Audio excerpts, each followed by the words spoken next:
All right, everybody, welcome to Are They Out There? Again, as we always say, we want you to write to us at Are They Out There, the number one at gmail.com. You can get us on YouTube, listen on Apple Podcast, Anchor, Spotify, iHeartRadio, and let us know what you think. Give us your questions, anything you want to hear, see, and we will try to discuss it, maybe even have you on the air for that. I want to thank our first sponsor right here. He made this for me, and it is Oz Custom Crafts. Hell of a dude. He'll have his website up soon. As soon as we have that, we'll let you know. And tonight we have a special guest with us, and it's kind of like having the band back together. We got Fred Lewis from Gold Rush, and it's the all-veteran crew, except for me. I'm the outcast here. But welcome, Fred. It's good to have you. Hey, what's going on, guys? Nice to see everybody. Stuart, what's up? up? Oh no, man. How you been? I heard you just got back. Yeah, I just got home. When are you gonna come visit? You know what? I can come out there this weekend if you want me to. Yeah, we need to hang. Definitely. Awesome. I was alone for 3 months. The only people I talked to were animals, so there weren't people. I believe it, man. Like, well, dude, that's what I remember when you decided that you were gonna have to go back up there and do reclamation, man. I was just like, that's gonna be interesting. That's out in the middle of goddamn nowhere. Right. Yeah, it was, and there was fires around me. I was watching smoke every day. Had helicopters like trying to land and tell me to leave, and I'm like, no, I'm not. I got a $100,000 wash plant and an excavator down there. I'm not leaving. Yeah, like no, I ain't leaving. Yeah, crazy. I went 10 days without talking. Really? 10 days? Yeah, I tried to see how long I could do it. And, I guess I found out that some people hear voices in their heads. Like I hear my own voice in my head, and some people, I guess, don't. Yeah, that's weird you say that. I was explaining that to Stu. I was like, do you realize like the majority of people don't have an inner conscious, like a talk in their head. Yeah. Oh, dude. Yeah. I got some shit. I got a nonstop voice going on up there. Yeah. So yeah. I'm like, shut the hell up. Well, I'm Polish, so I'm just absolutely crazy no matter what. So yeah. Right. So that kept me saying no. So Fred, we were talking right before we came on the air about the paranormal, and it's something that you've got great interest in. And I understand you got a few good stories. Yeah, I don't know if I have interest in it or it has interest in me. It's kind of something that's followed me my whole life. I was talking to ghosts when I was a kid. Like before I even have any memories of it, I was talking to people that had died recently in the family that I'd never met by name. Those things kind of followed me. I used to answer the phone before it rang, like lots of weird stuff. And then I think my first memory of a ghost is probably like 12. And then it just kept happening and happening and happening. Everywhere I travel, always finding ghosts. I've got so many stories. I mean, we were filming the Parker's Trail in Papua New Guinea, and we slept in these Japanese war tunnels that they had used forced POWs to create. Tons of people died in these tunnels. They were miserably hot. And we slept inside of them. I'm laying down, I'm sleeping. And there's 3 tents in a row down this tunnel, and I hear something pounding on the wall. And I think it's the guy, Parker. I think it's the guy next to me. And I'm like, what in the hell are you doing? So I sit up and I see someone pounding in the wall, and open my tent to get out and look around the corner, and nobody's there and everybody's sleeping. And I'm like, oh man. Right. Well, and I can attest to that because I was stationed on Iwo Jima for a year. And you go through those tunnels. And the openings are just big enough to crawl into, and then you pop into these like big cavern with all these spider branches going out, and they had the dugouts in the side where either they stored stuff or they slept, and it was so dark.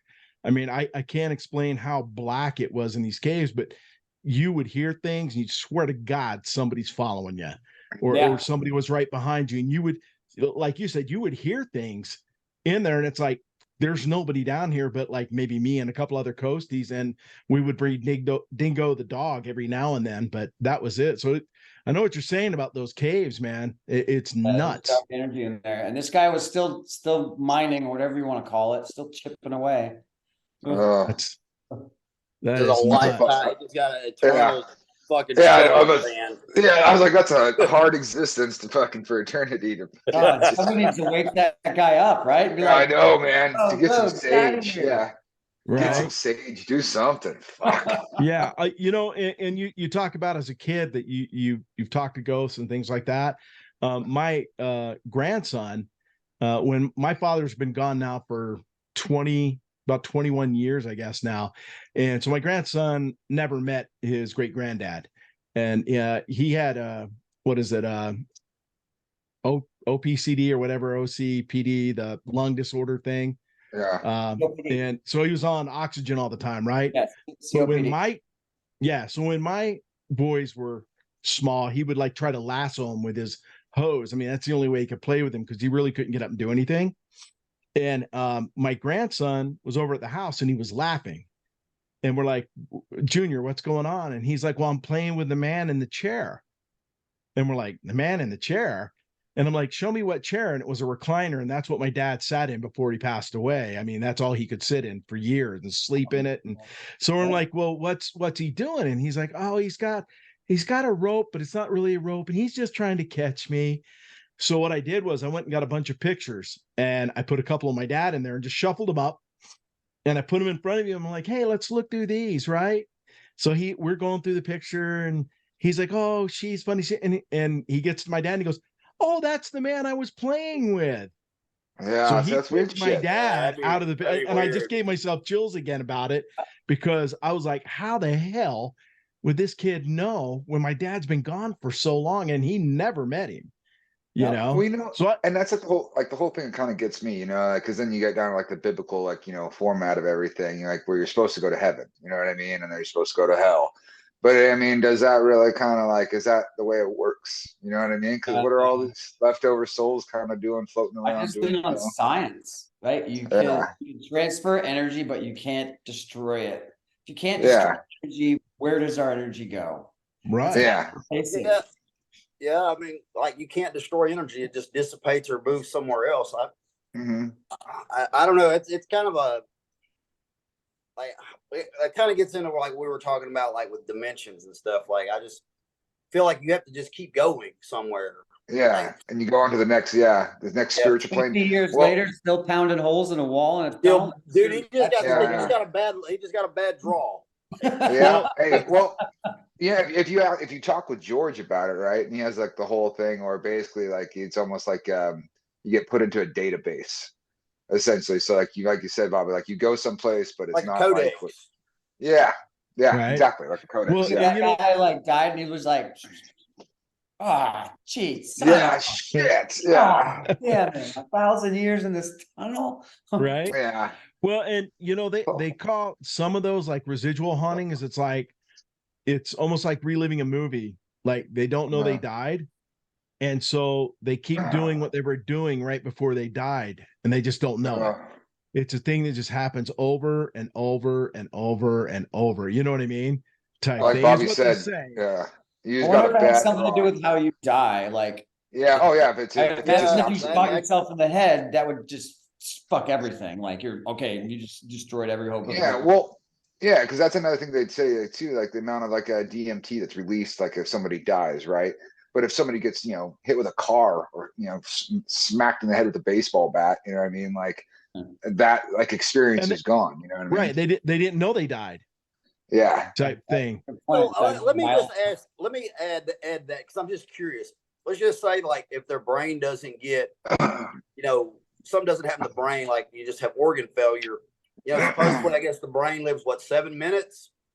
Yeah. But would you have a conscious thought of fucking dying, or is it hallucinating, or like what's going? You know, what I mean, there's some. Well, there's some people that do like DMT and the drugs and whatnot, and like hallucinogenics. And there's some people that say like the trips last for like 2 years. It's like 15 minutes. You know what I mean? People go that deep. You know what I mean? So if you got to think to yourself is like, you know, DMT, or like if that there's that massive dump, you know, maybe that 7 minutes might seem like a fucking eternity. Yeah, right. I mean, I know all you guys can verify if you've ever been in a big battle or something. Even though it was only seconds, like you had a thought process that seemed like an eternity of things happening. Yeah. And it's like stretched it out. Like you were like, I was able to process all these thoughts in something that real time only happened in seconds. Super chill too. Should not have been chill. Yeah. Or where you're like me. So have you guys ever gone and done like an investigation or anything like that? Nothing, I've gone to haunted places and hope to see. yeah, but nothing that would be like, centrally focused around it. No. Right. But we ought to all get together one time and find a place and do a formal investigation. Because I can tell you, Yeah. like the Capitol Theater here in Utah, we would go in at night and we would get all kinds of voices. The way we would do the investigation is as we went in, and downstairs was where all the orchestra was, the actors in the rooms, and we would go around with a pad and we'd catalog every door that was open or closed, locked or unlocked, right?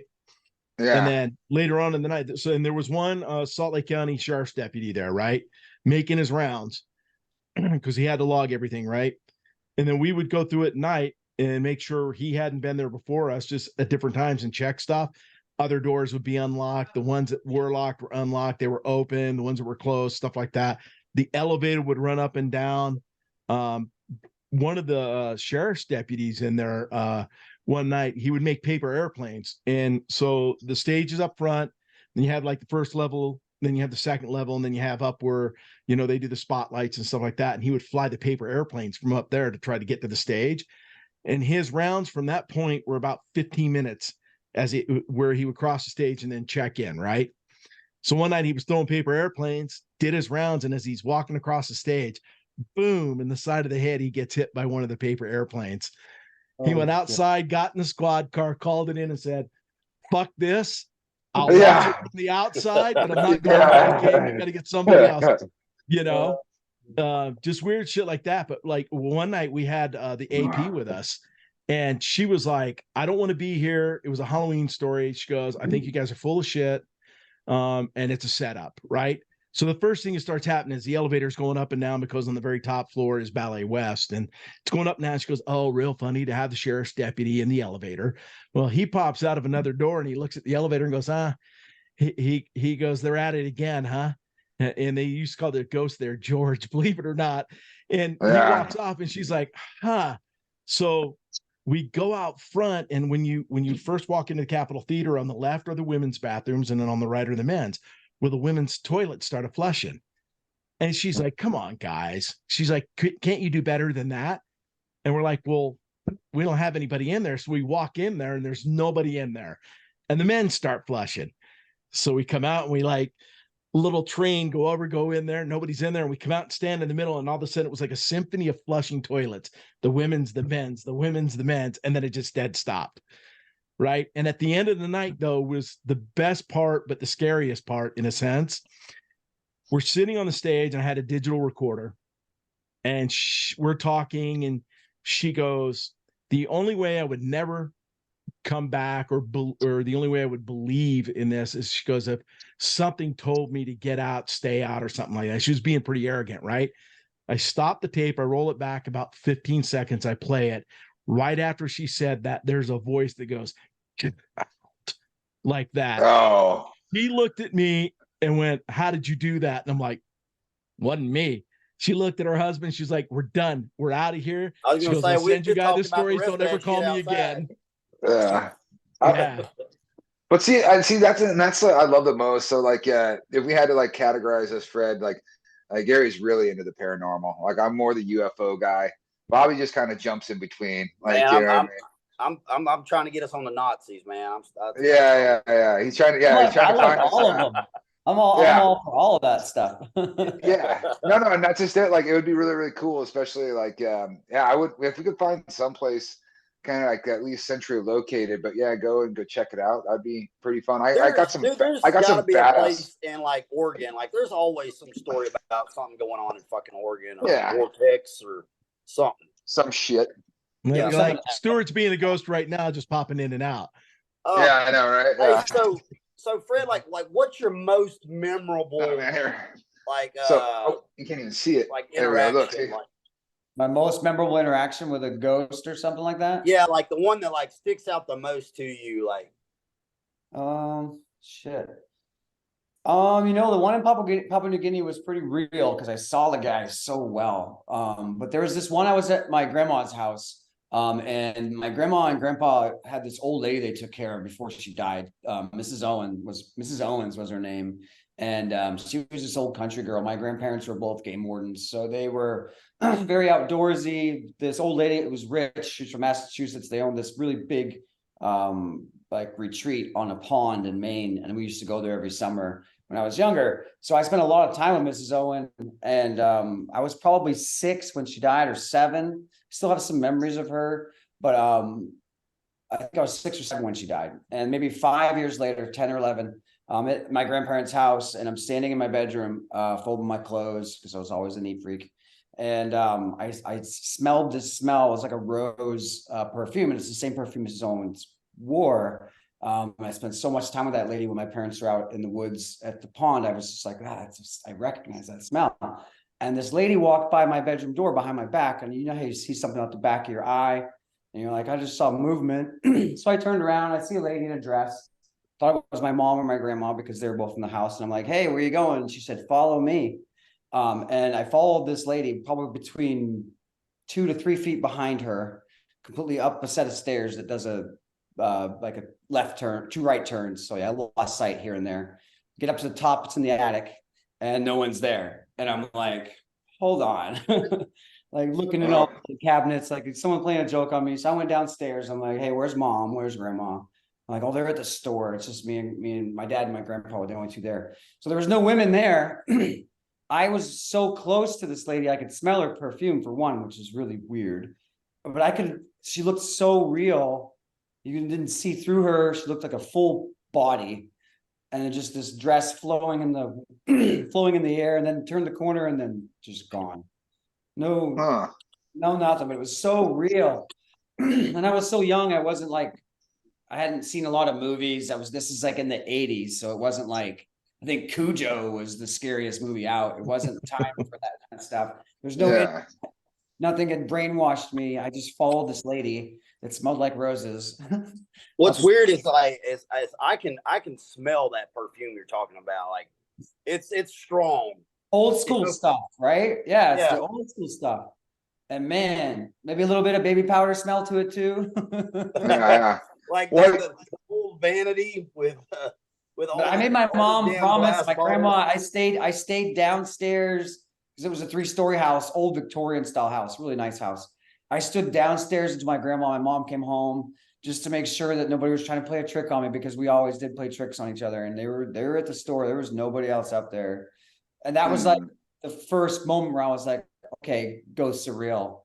And from that point on, I've been looking for it. Before then, I don't really remember much of my childhood. I just have spots.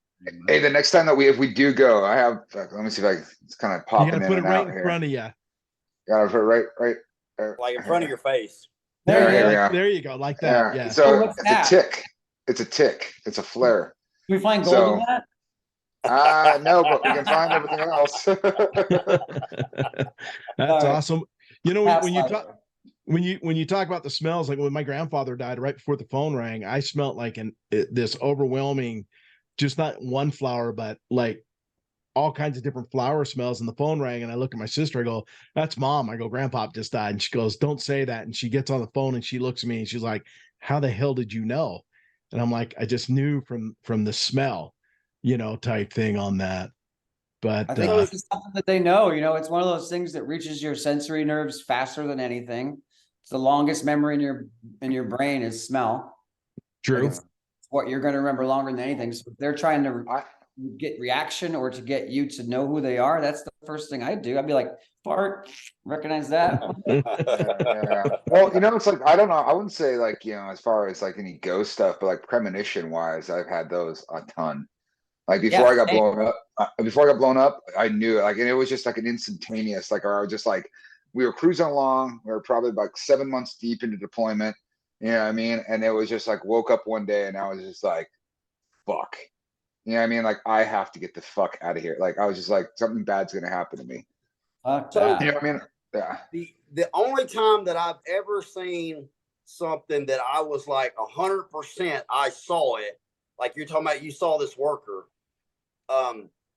There was a guy in the company and he ended up dying. He got killed by IED. And anyway, we were back at the company, and I remember walking out of the company area, and a guy walks by me. you know, in BDUs, and he shoulder bumps me. And I turned around and I was like, "Hey, Dick." And he turns and he looks at me, and I shit you not, it was him. And he walked through the doors and was never there. And I mean, shoulder bumps me, stops 5 feet from me, turns and grins, walks through the door and vanishes. Like, I mean, I double taked it like 5 times. I was like, no fucking way. That's fucking Right. Oh, wow. Like, that's So- the most vivid one I've ever had. And it was, man, it was so real. So one of the strangest things that ever happened with us, where we had movement of objects, was at the Capitol Theater, and in the bottom again, it's a rectangle, and at each end they use it for storage. And this night they had crates at one end, and then they had the chairs all stacked, and how you can stack the chairs up like the plastic and metal ones. And then in the middle there's a soda machine, and it was a hot night. It was a summer night, and so Troy and his wife were with me, and Troy's wife was trying to get a soda out of the machine, and she kept putting the money in, it wouldn't come, and so she goes, "Jesus, George," she goes, "all we want is a soda," and 3 sodas dropped out of the machine, and then and there was nothing in the long hallways, or it was each end, and when we turned around there were 3 chairs across in the hallway. So that was some chills right there, because it was like, oh, look at that, what time, it's time to get back upstairs, you know. Yeah. Hey, so let me ask all y'all, like, if y'all wake up in the middle of the night like me, I never sleep through the night, what's the time frame that you usually wake up to? Oh, what do you mean? Like me, it's almost always about 3 o'clock. Yeah, I I'm wake up up- at 3 yeah. all the time. I between 2 and 3, I'm always up, and Yeah. So apparently 3 o'clock is supposed to be like the witching hour. Like, that's when everything's supposed to happen Never spiritual. thought about that. Yeah. I'd actually remember that, and I pulled it up because I was thinking about it, and it's like, in folklore, it's called the devil's hour, or time of night, and it's supposedly about 3 o'clock in the morning. And like, that is the time I come out of sleep almost every night. Yeah, same. You know? So I was always kind of curious for everybody else, but it's also supposedly about that time that, and there's tons of information about it, about the knocks, and it's always 3. Everybody that talks on there, just hundreds of stories, it's always a 3 knock, and it's around that time frame. Interesting. So that's supposedly some type of, you know, maybe there's some correlation or some shit that there's a break in the time there where they can do fucking. So we would my brain works best at 3 a.m. Yeah. Well, so when my old house, I remember, like, there was this there, when you'd be like, basically like when me and Jamie would be lying down to go to bed, we would hear like a radio station playing, and it wasn't old music, but it wasn't new music either. You know what I mean? And it was a bunch of like songs that weren't like popular, if that makes sense, where you're just sitting here like, there's songs I'd never heard before, nothing like that. And I mean, and it was too light for me to fucking what is it, Shazam it. You know what I mean? But I could hear it. And what's funny is that I probably for like 7 years, like, yes. And then finally, like, one time I just like, "Hey, do you ever hear music?" She's like, "Yes." She's like, "I never wanted to say anything though." You know what I mean? So, but it was still, but like, ever since moving from that house, we don't hear it anymore. You know what I mean? And so, but like I said, it was only when you put your head down towards the ground of the bed, and our bed was a really, really low bed. Right. It's just, it's just strange. What? Same bed in the next place? No. So the bed, no, that's in our spare bed now. We have like a new one. But like I said, there's only been one night, like, since we've been in this house, where both of us, like, we both had like bad dreams that involved airplanes, and we both felt like absolute shit. I remember I was telling Bobby about this, and but both of our dreams coincided, like where she lost me at an airport, and then I was on a plane that went down, and we both of us had the same. I think we all talked about this, me, you, and Gary, one night. Yeah. Where it was like y'all's like brains like synced up in a dream, and y'all were dreaming about the same instance. That's weird. And then it was Remember strange. kind of weird. Remember that plane crash in Kentucky? Yeah. My mom was supposed to be on that flight. She had a dream the night before and took herself off that flight. Really? Seriously? See? Yeah. See, that's like, wow. yeah. My mom's never done anything like that. She's always been really into energy and shit like that, but she's never Right. like reacted or Never listened to it and been anxiety. like, yeah. Like Stuart's met her a million times. She's tough as nails. Like she was Yeah. just like, I am not going on that flight. Canceled it and it crashed and everybody died. Wow. That's Well, Okay. crazy. it's like I told you guys, I started having dreams about the ship I was on sinking, and I swam Yeah. my way out, and I got to the bottom of the ship, and then I'd wake up. I never knew if I made it to the top or not. And that's when I asked to get off the ship. I was like, I'm done with this. And that's when the skipper sent me to Iwo Jima.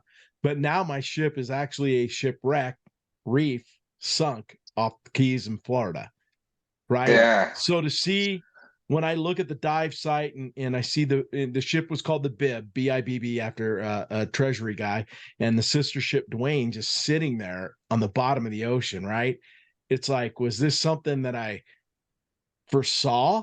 Right. Because usually you just send it to the scrapyard and use it for metal. Right. And it just so happened these two ships were picked to be reefs and sunk. So yeah, so just kind of strange, man. Everybody's like, "Hey, will you dive on it? You're gonna go dive?" I'm like, "Oh hell no, Yeah. hell No, we don't want to do that. That's tempting. no, Yeah. no, because it'd be my Sucker. luck. It'd be my luck. I'd be swimming toward the top, and that's it, man. Life over, done. Yeah. The Yeah, previous no, reality. absolutely. reality, I wouldn't go anywhere near it. right? It's like I found the 5 end miles finally. of it. Yeah, it's crazy that way. I wouldn't go to Florida. Right? Yeah. Yeah, all right. Yeah, I did do that memorial ride though to Florida, so I mean it wasn't too bad. But have you guys ever seen the flashlight test or the flashlight that they do on investigations? No. Uh, Where it's like half on, half off, and like yes, flicker. yeah, Yeah. uh-huh. So my sister used to work for the courts, and one of the girls kept saying that well, not just one, a couple of them were saying they were being touched down when they went down in the basement to the file room and stuff like that. And one girl in particular was I guess being harassed the most with what was going on there. So my sister said, "Hey, will you come do this investigation?" I said, "Sure." So I had some friends. My boys came with me. We were downstairs, and there was probably about 15 of us. And I had one of the mag lights, and I turned it barely off, and I sat it down. Everybody stood back about 6 feet, and I started going, "Okay, we're going to ask questions, and if the answer is yes, turn the flashlight on." And then I go, "Do you understand what we're saying?" And the flashlight came on, and I was like, "Okay, thank you. Turn it off." And it would flicker and go off. And then we'd ask questions and it wouldn't come on. And then we'd ask some more questions and then it would come on. And then we'd be like, "Okay, can you turn it off?" And it would turn.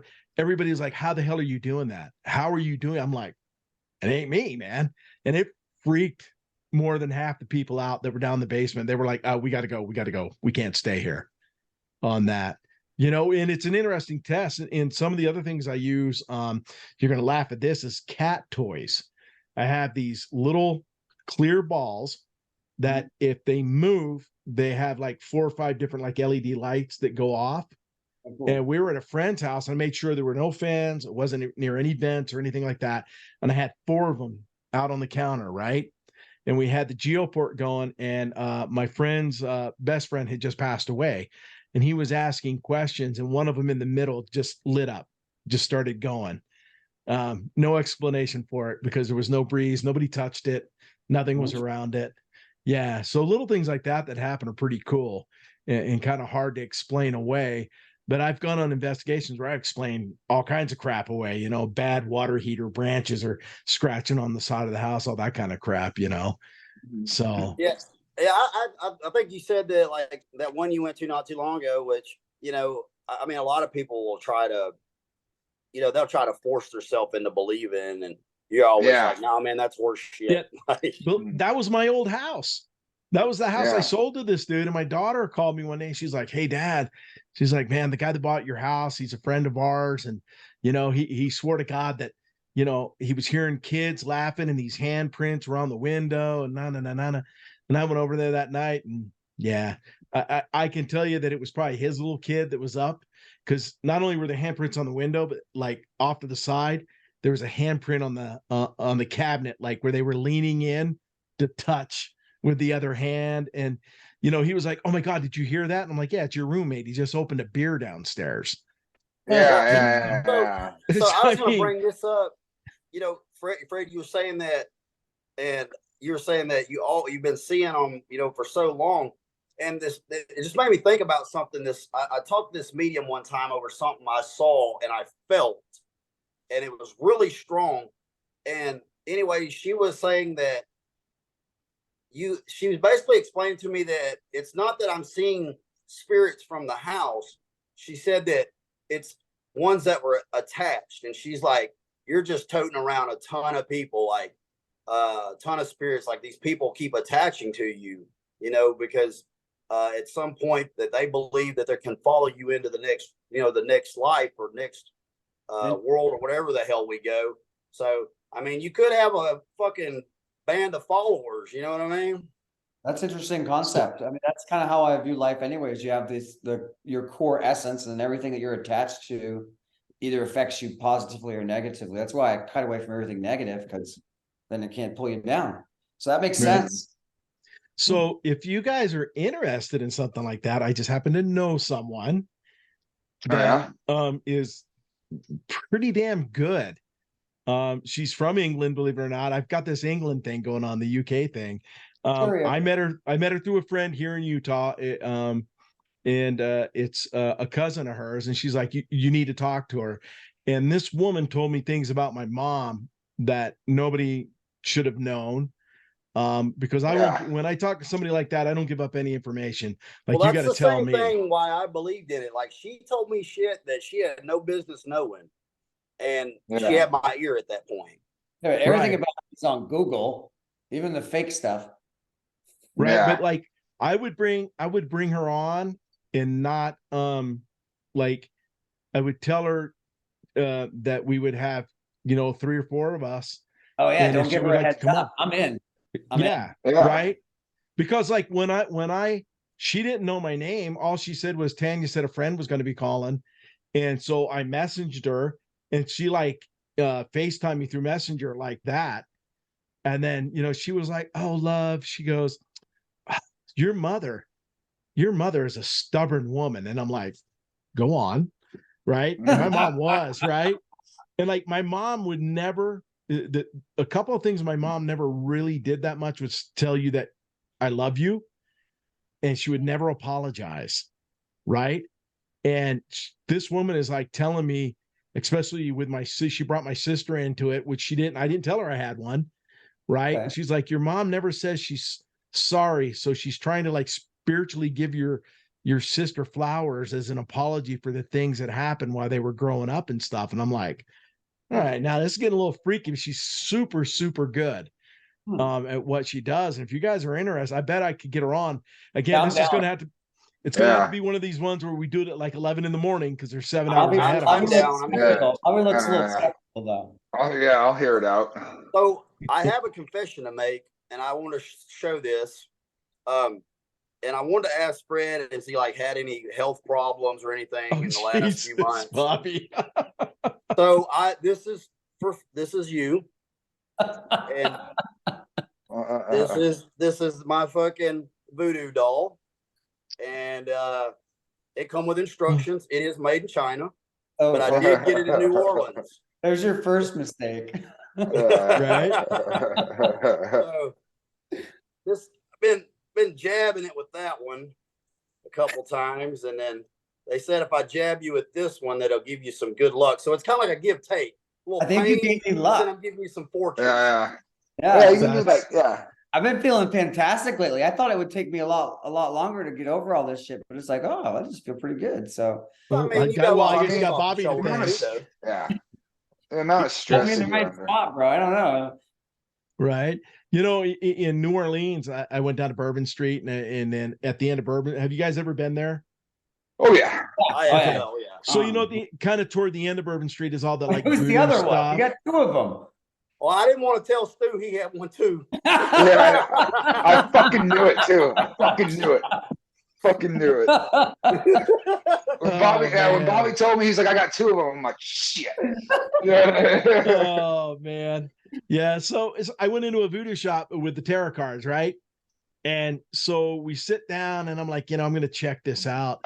And so she starts to lay out the cards and she starts to ask me questions. And I'm like, no. I was like, you tell me. And she's like, well, I can't tell you without asking you questions. And I'm like, then you really can't read cards. And she got all pissed at me, man. She asked me to leave. Oh shit. I was like, wait a minute. The tarot cards, you're supposed to tell me things, not ask me questions and then go, oh, this one Back says to your answers. this. Yeah, that's bullshit. Yeah. The motherfucker starts talking like a goddamn fortune cookie where you can apply it to anything. And it's like, I'm done. Yeah, exactly. Now don't travel. If you travel too far down Bourbon Street, now I can't fuck, that's out of my realm. So yeah. I got lost down there one time. You when you see those flags, you know where you're at. Well, that's a Bud Light. I took my son to a Saints game for the first time, and I took him down Bourbon Street, and he saw every aspect of a drunk, the beginnings of a drunk, the having fun as a drunk, the sprawled on the street peeing your pants drunk, to a kid puking in his bag that he just got from like some store, and his mom leaning over him going, "You'll be okay." I was like, there you go, boy. Full experience of Bourbon Street right there. I do all that in like 3 minutes. my first time ever going down there was we had got back from Afghanistan and for leave, and it was damn near a whole platoon, but we took a U-Haul truck to fucking Mardi Gras. Yeah, dude, that's the shit right there. So that's what we lived in. We stayed in a fucking U-Haul truck for 3 days. Dude, I miss those fucking days, man. Delicious, dude. I miss those days, like where you just like you're able to. Somebody pissed in there. Somebody pissed. Oh yeah, 100%. Probably on themselves. Yeah, dude. I miss those days when you could just like, that wasn't out of the realm of a possibility. And you're like, shit, I'll ride it in the trunk. I don't care. You know what I mean? Like, think about it. You touched yourself at Porta Johns. Come on. I know. Yeah, it just do that now. That's disgusting. I didn't care back then. The best part of the Porta John is knowing is that brisk air that hits you when you walk out the door. How did we go from ghosts to Porta Johns? Let's kind of get back on track here. Let's get away. Unless it's a haunted Porta John. Corn Porta Johns, all right? That's I remember I used to like to, if any of my Joes got in trouble, I'd be like, to the shitter you go, you know what I mean? Like, they're gonna go sit inside of it. No sauna beats it. No sauna. Anyway, back to tangent. So one other thing I'm working on too, which is UK, is I'm talking to a guy that runs the Beyond the Veil Paranormal, and he does all kinds of like investigations with castles and stuff like that. And he's going to be I'm in the works to get him on with us right now. So I think that would be kind of cool. And I mean, Fred, you're always invited if you want to jump in with us and check it out with this. But the one thing I'd love to do with all of us is, like I said, an investigation, whether it be in Washington, Oregon, wherever, you know what I mean? Because for I know, Bobby, you're the furthest one away. Yeah, man, but it doesn't matter. Like, I mean, you can fly anywhere in the damn country in 10 hours. There's a really nice place in Texas, like one of the best places in the country to go. It's in Mineral Springs, Texas. Yeah, we need to wait. We need to wait. Hotel or something like that. Yeah.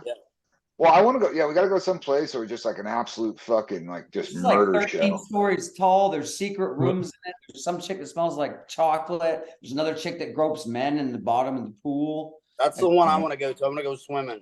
This place is loaded, bro. Secret way to get into it. I did. This is the only time I ever did anything. I was going to go to this place with my son. Yeah. All the research, but we never had the balls to go and do it. Find the name of that, and because I want to I want to check it out. I want to look it out. I'm down for that shit. It's one of the most haunted places on earth. Really? And then there's the place in Nevada too that Nevada's haunted. Yeah, it's a matter of fact, it's kind of where Ghost Adventures got their start. Was it? I forget what the hotel's called. Cowboy Town, where they're in the cemetery and all that weird shit was happening. That place. Yeah, I think Yeah, and in the hotels when the first time they ever got like this spirit that walked across, because Nick Groff was the one who actually started that with the other guy, which I won't mention his name. And they were doing like a documentary, and that's how they got their start when they got picked up for the show. But they've gone back to this hotel, and it's a bar, but it used to be a brothel and stuff, and there were like murders upstairs and things like that.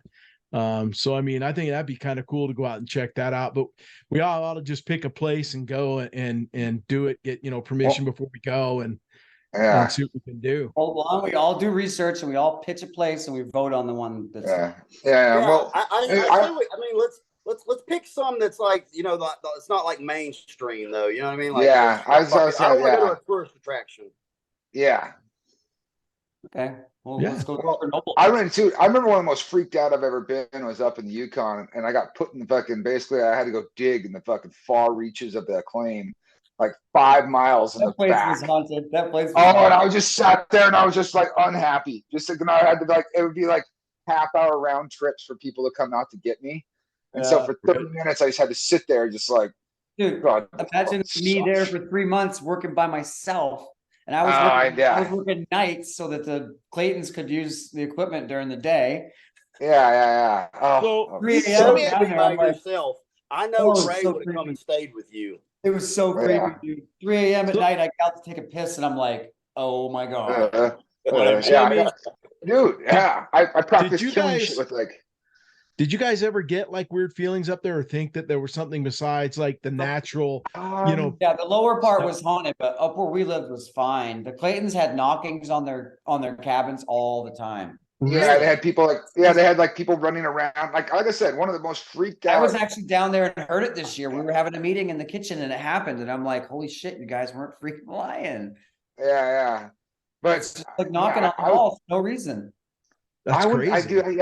I remember just being out in like the middle, and I just envisioned like Predator.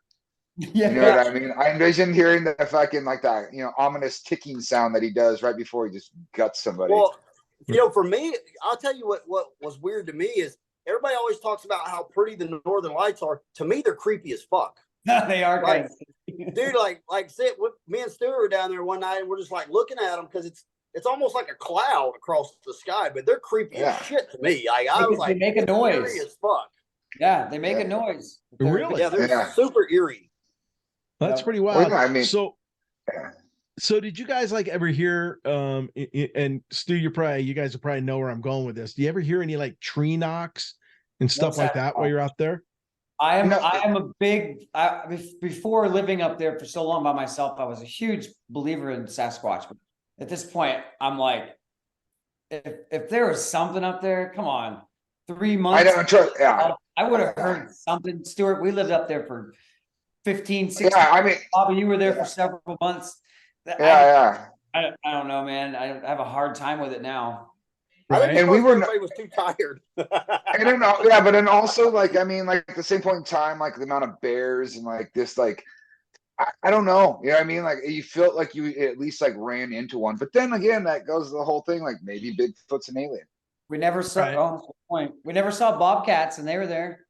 Yeah, that's very, very true. So very, very true. We're talking about like, I was thinking about like, like ghosts and if you can't, because it's kind of hard to put the place in your mind unless you've been there, how distant it is and desolate still to this day.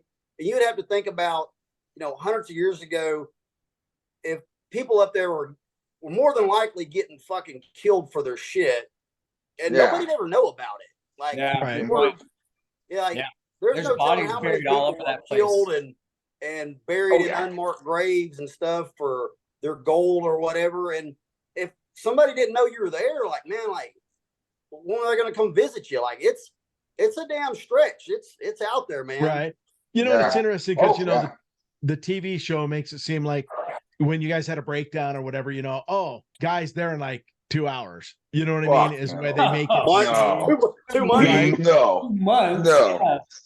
Yeah. I know. We had a piece of equipment down for a couple. Like, no joke. Because the Pearson we had to find the parts. First, had to come out, and then it was just a pain in the ass. He was like, "Oh, brought the wrong bolts. See you in 2 weeks." Yeah. You know what I mean? Like, Yeah. yeah. This season I had one breakdown and it took them 2 days to fix it. Yeah. Well, dude, That's and that's crazy. like, That's but record that's just time. it too. And here's one thing though too, Gary. Once you hit certain spots, there's no cell phone footage. There's no cell Zero. information that's going out. None. So But Right. guess once, what?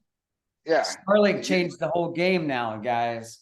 Oh yeah. Starlink, I got 640 meters away from the router and did a live broadcast with my Starlink. So, see, but that's yeah. Well, That's what I'm cool. saying is that like like if people go missing up there, like Oh, you're not Right. gonna be like, oh well, their cell phones were last pinged here. You know what I mean? You're like, no. yeah, there's like Wait a minute, thousands it's of- moving yeah. and it's in the bear's belly, you know? Well, Yeah, I remember you yeah, telling me, yeah. Stu, like driving up there, you're like, dude, I can't tell you how many bears I passed and no fucking cell service for hours. None. No, oh, dude, there's a 1,000-mile stretch, depending on which way you go. So there's like a quicker way that like the GPS will take you, but it is legitly one of the most scariest like drives I've ever done in my Right. life. I think, 1,000 miles, no service. yeah, And you know what's interesting is that like how you're talking about as you go up there in the wildlife and how scary it is. And then there was another group that was on Gold Rush that they were only pretty much minutes from town. I mean, you could see the town from where they were digging, and I had to send them body armor yeah, because I believe it. they were being shot at. Yeah, For their goal. So- people want their Oh, those shit. are the guys. Yeah. They were in Colorado. Yeah, I'm not gonna say their names on air, but they were part of Gold Rush They were, at the they were in time. Colorado. Yeah. So and, But yeah. and they were good people, but the townspeople didn't want them there, man. They were shooting at them. I think they would have rather dealt with bears than townspeople. You know what I mean? Well, I mean, yeah, That's like that stuff, man. The cops in some of those states, the cop will tell you, "Hey, just put a gas can by them," and then they were trying to burn your property down. You can shoot, yeah, shoot anybody you want. yeah. No, it's Yeah. 100% true. Yeah. Right. Well, cool. So all right, so we're all in on finding a place to do an investigation here. I'm in. Yeah. So and Spookier then the better.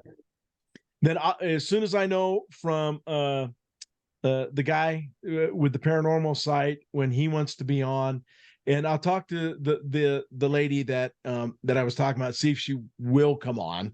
Not Yeah. you know, I can't speak for her until I'll probably talk to her tomorrow. But she likes the podcast. She's a very, very nice woman and stuff, and she's kind of funny in one sense too. So and the other one I was telling the guys earlier, Fred, there's a female paranormal group in the UK called Boo UK. And they go out and investigate. Yeah, it's great. I loved it. So I've reached out to them. I'm hoping I hear back from them because I think it'd be fun to have them on as well on that, you know. So, but No, that was Bobby's dog. It's fine. Don't worry about it. Yeah, you don't want to mess with that guy, man. He's like 130 pounds. Yes. Right. A dogo. yeah, so I'm looking forward to where we can get away from the format we're using now to the new equipment to where we can put some videos and stuff on from different things too and start sharing that. But I mean, it's been fun tonight and I'm looking forward to more. And Fred, you're always welcome anytime you want to pop on with us and I'll let you know about the other things that we spoke about tonight.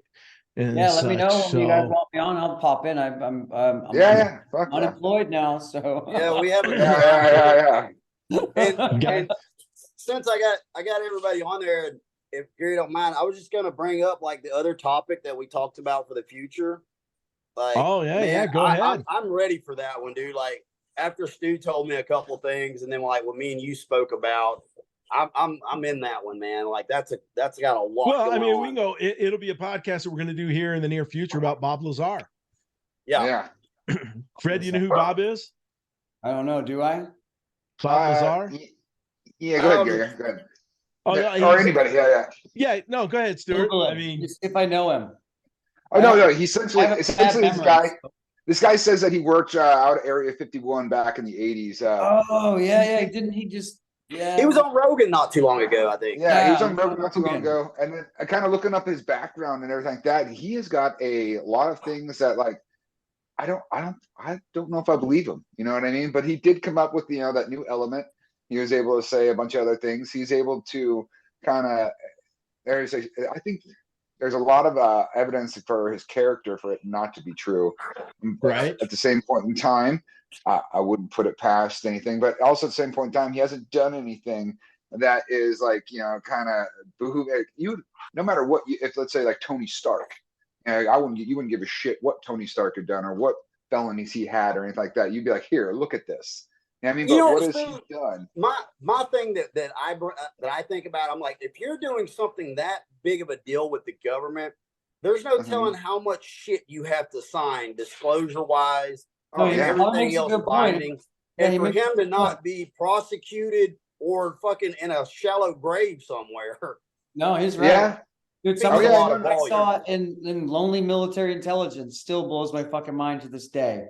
And that was like the 90s. So Bobby's right. I mean, he probably knows some weird fucking shit. Well, no, here's one thing. So that they said they brought him on out there because he said that he had put an airplane engine in his car, and then he just so happened to be down or go someplace, and somebody was reading a newspaper article, and it was about that basically they'd done something as far as like him doing all that. So because he was able to make an airplane car hybrid, whatever, they brought him out to go and try and reverse engineer a couple spacecraft. He said that he saw 9 different spacecraft, and on top of the fact is like that it was found in an archaeological dig. So this thing is like 10,000 years old. Right. And so we're going to get into him on a future podcast and go down the rabbit hole. I want on that. Yeah, I want it. You want in on that, Fred? So much other shit. Like our Congress had a congressional not too long ago where they like openly admitted we have UFOs, aliens are real. Yeah, they've been holding that off, waiting for the right moment to distract everybody because they know it's so cool, and we really nobody gives a shit because everybody's dying from inflation. Everybody, well, who was it? That one guy. We're all like, "Whoa, UFOs!" Marco Rubio fucking is on, and the thing is, so you can't find it anymore. But he is on. I remember is one of those congressional C-SPAN type interviews, and he's like, yes, we have fucking spacecraft not of this world that we have fucking confiscated, captured. Right. Or biological remains. Yeah. So here's an interesting fact for you. Skinwalker Ranch, right? Have you guys ever watched any of Skinwalker Ranch? Obviously, all of them. Okay. All right. Right. Okay. So, excuse me. So, the NASA guy that they brought out to start doing it. Well, just recently there was a big thing on that, that the group got upset, and the owner, who's a big real estate guy here in Utah, he's working for the government now with the UAPs. Yeah. And so he There's had a portal there. That's what that is. There has to be a portal there. That's so it makes sense. So when they found out he had, because they didn't know he was doing it, like he had made an agreement not to say anything, but then they found out, and so he was like, he had to tell the guys out at Skinwalker Ranch, and I guess there was a little bit of, what the hell? You're supposed to be helping us out, but now you're helping the government out, and are you telling them things, from Skinwalker? They also say there's something below Skinwalker, right? There's there's some type of metal. The guy that owned it, we were talking about earlier, Gary, Robert Bigelow. Before this guy. Last name Bigelow? Robert Bigelow. He was Robert Bigelow, Bigelow Aerospace. His company, Bigelow Aerospace, was awarded a contract for Advanced Aerospace Threat Identification Program. It was a Department of Defense fucking funded program. Yeah, so Bigelow bought the ranch from the farmer who owned it, and he was government backed to be doing all these studies on the ranch. And then Bigelow sold it, and now the real estate agent out here, I mean, he's big in commercial real estate, super big. And he's the one that's funding it and owns the ranch now and everything like that. Yeah. So also they have, like the whole thing is like, he actually has like real scientists that are checking for anomalies and whatnot. And for the longest time, they're like, really nothing, They've had a few things where they were like, okay, that's very, very strange. Yeah. And the big thing, living here in Utah, that basin right there is like a UFO hotspot. It always has been, even before Skinwalker and Blind Frog Ranch and all of that. So that one, there's this one house out there that this, and the rancher bought it, whatnot.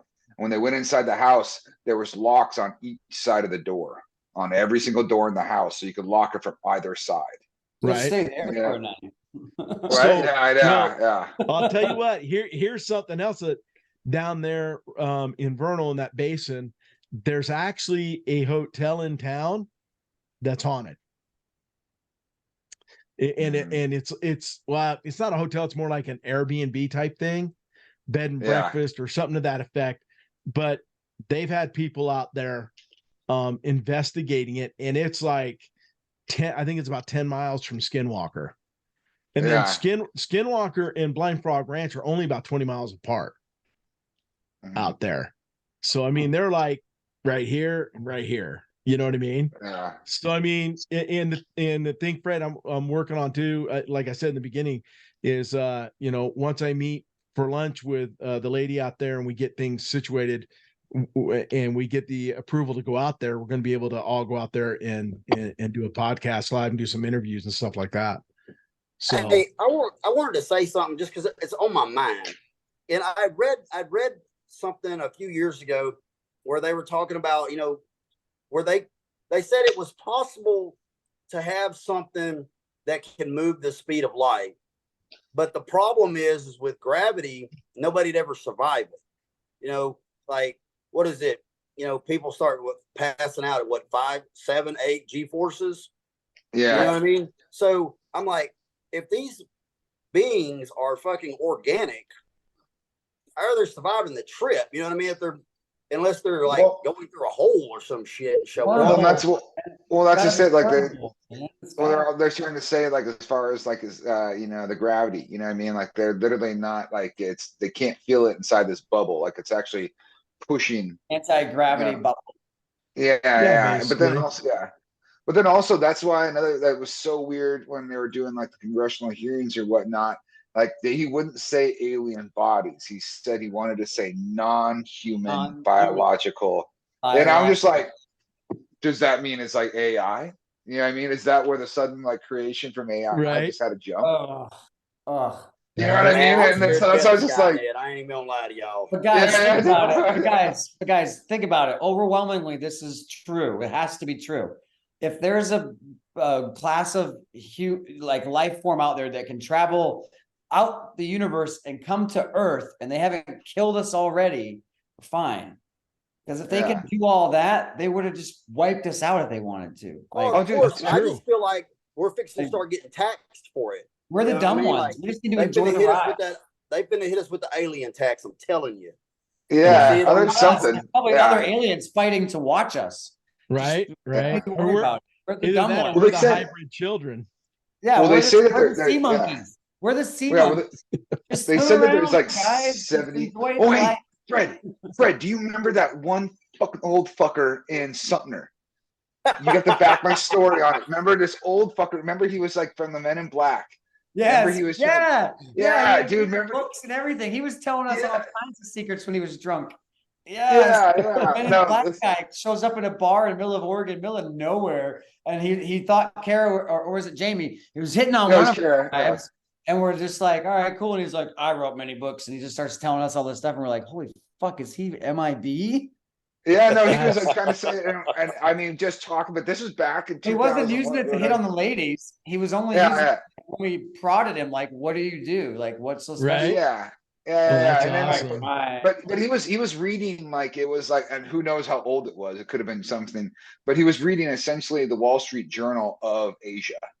Yeah. You know what I mean? And so, I mean, so he's sitting over there, like, reading Mandarin. Chinese. or the Chinese or Chinese chap, something like that. He's reading Mandarin. It, and we're kind of talking to him. And then he came up. He had like some formula that he wrote that he's been invited. I wish I would have remembered his goddamn name, but he worked for. He was some type of intelligence officer. Intelligence officer. Yeah, that's crazy. That's crazy. Yeah, but then he said, but he says he basically was the Men in Black. Wow, that's wild. He confirmed alien life. This is it confirmed. We knew before everybody else. Yeah, this is 20. Yeah, this is 20. What, like 2021? Yeah, 2021. That's crazy. Yeah. We knew. All right. Well, let's wrap this up for the night. Fred, I want to thank you for being here. Again, anybody that wants to get a hold of us, you can email us at aretheyouthere1@gmail.com, or email us through YouTube, any way like that, even TikTok. Everything is Are They Out There? So get a hold of us. Let us know what you want to see. Fred, Bobby, Stuart, I look forward to our next one. And let's definitely get together and pick that one spot for the investigation. And we'll work on some other things. And we'll see you next time around. Heck